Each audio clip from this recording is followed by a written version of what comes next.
Mon colonel, qui êtes-vous? Vous êtes le colonel Mobutu, mais encore. Je suis congolais, n'est-ce pas, originaire de la province de l'Équateur. Je suis né à Lissala, dans la même province, le 14 octobre 1930. Donc j'ai presque 30 ans.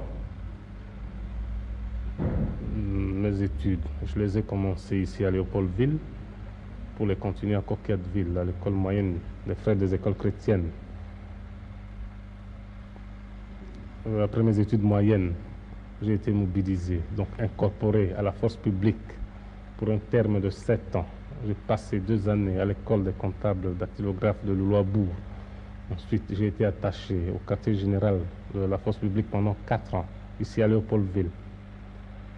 À ma démobilisation, j'ai été engagé en qualité de journaliste à l'Avenir de Léopoldville, avant d'être nommé rédacteur en chef des actualités africaines.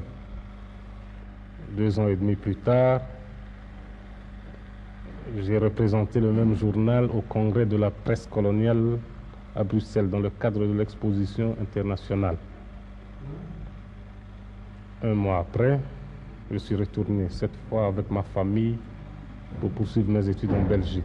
Je me suis inscrit à l'Institut supérieur d'études sociales.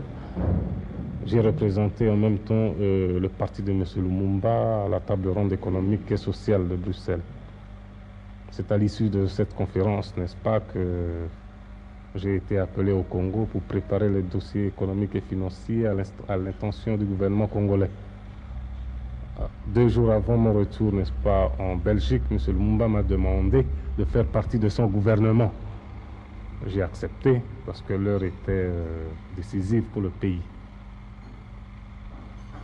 Pendant les mutineries de la force publique, on m'a demandé, en ma qualité d'ancien militaire, de passer à l'armée.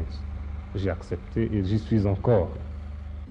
Maintenant, mon colonel, comment voyez-vous l'avenir du Congo? Je suis optimiste.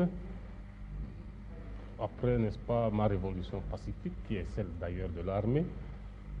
Et puis, comme vous le savez, j'ai été contacté, M. Kasavubu et Lumumba, pour voir, n'est-ce pas, quelle était la position de chacun. Maintenant, il y a une délégation de militaires, n'est-ce pas, qui est partie pour les 6 provinces, après avoir pris contact avec les 2 hommes d'État. Il est maintenant question, n'est-ce pas, d'organiser une grande table ronde politique qui réunira, n'est-ce pas, tous les grands leaders nationaux, puisque le problème qui se pose actuellement au pays n'est plus un problème qui concerne 2 hommes, mais plutôt un problème national. Croyez-vous à une réconciliation prochaine? Moi, je suis franchement pour la réconciliation. Au besoin, l'armée l'imposera.